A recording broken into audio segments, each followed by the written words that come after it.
Hello and welcome to another Weekly 3 with Tony T. I'm Tony Trongone, Superintendent of Millville Public Schools.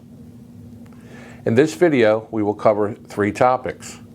This week's 3 topics are elementary technology, the NJGPA assessment, and the secondary early dismissal. Our first topic is elementary technology. I wanted to take this opportunity to highlight the new technology classes that are now available to our elementary students. At this time, we are offering this course on a semester schedule. For one semester, or half the year, elementary students will be taking Spanish classes. For the other half of the year, the other semester, students will be taking technology class. This means our students are preparing for a change in February as we reach the midpoint of the school year. The technology class was introduced as a way to meet the latest student learning standards in computer science and design thinking. These standards guide us in teaching our students in grades K to 12 about how they can use technology to solve problems while also building on basic skills such as typing and using productivity apps like Google Docs. Many may think computer science concepts are only for our older students, but just like with our world languages, the earlier we introduce skills like simple computer coding, the better our kids can develop higher level skills as they get older. The aim with these semester-based classes is to teach our elementary students 2 languages each year, Spanish and also computer science. Our second topic is the NJGPA State Assessment, which is a new requirement from the Department of Education. The NJGPA stands for the New Jersey Graduation Proficiency Assessment. This is a state requirement that was introduced in the fall and will begin with our class of 2023, which is our current high school juniors. The purpose of this assessment is to make sure our students are on track to graduate. All grade 11 students across the state will be tested on English and math. The English section will test them on knowledge from grade 10 English, and the math section will test them on knowledge from Algebra 1 and Geometry. The NJGPA assessment will take place from Monday, March 14th to Friday, March 18th.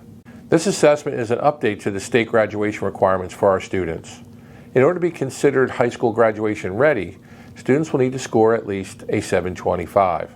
If students do not meet the minimum score, they'll be given the opportunity to retake the NJGPA in the summer of 2022. More information will be provided closer to those dates. I am asking our parents and guardians to emphasize the importance of the state assessment to our junior students. This will have a bearing on their ability to graduate. We want to see all our students succeed, and having a strong support system both in school and at home will make all the difference. Our final topic is the upcoming change to an early dismissal schedule at our secondary schools. On Tuesday, we sent a communication to our staff and families at Lakeside Middle School and both campuses of Millville High School. In this message, we announced that beginning next Monday, January 31st, our secondary students at Lakeside, Memorial, and Senior High School will be following an early dismissal schedule. Grab-and-go lunches will be available to students every day, and students will ride their regular bus routes. Any students involved in athletics or after-school activities will have lunches and supervision provided until their activities begin. Students may go home and return for these activities if they have the necessary transportation. The reason we made this decision comes down to 2 factors: lack of staffing, and as a consequence, the significant drop in direct instruction for our students. We have been closely monitoring our staffing shortages since the opening of school, which we are not alone in experiencing. As I have shared many times before, this is an issue being faced by school districts everywhere. However, these shortages have had a pronounced negative impact on our students, specifically in grades 6 to 12. Inevitably, we reached a point where classes had to be housed in a central location and were not receiving face-to-face instruction.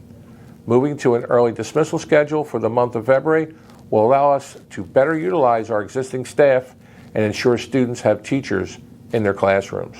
And now for some upcoming events. For January 31st, we have two events. First is a superintendent's listening tour at the Bacon Elementary School with our faculty at 4 p.m. and with our parents at 6 p.m. Both meetings will be held in person. Also on Monday, January 31st, our early dismissal schedule begins for Lakeside Middle School, Memorial High School, and the Senior High School, and this will run until February 25th. On Wednesday, February 2nd, all schools are going to be closed to students for a staff development day. This is also the transition day to semester 2 for the high school. February 3rd is Mr. Millville, 6 p.m. at the Lakeside Middle School Performing Arts Center. On February 7th, we have my final superintendent's listening tour at the Child Family Center, 3 p.m. for staff and 6 p.m. for parents and guardians. And now for some shout-outs. The honor class at Millville High School has been operating the Bolt's Brew Cafe since the fall. They have been very successful and gaining new customers every day.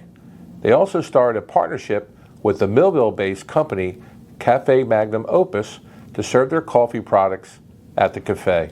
And finally, a shout out to our payroll department, Terry Wilden and her staff, for an outstanding job, not only turning over from a new software platform this year, but also with all the new particular new employees we've hired since the summer and into the fall and winter, and also our W-2s and everything that goes on with payroll. Thank you for a job well done, and it's amazing what goes on every day to make sure that, most importantly, everybody gets paid. So a shout out to our payroll department. And finally, go Bolts.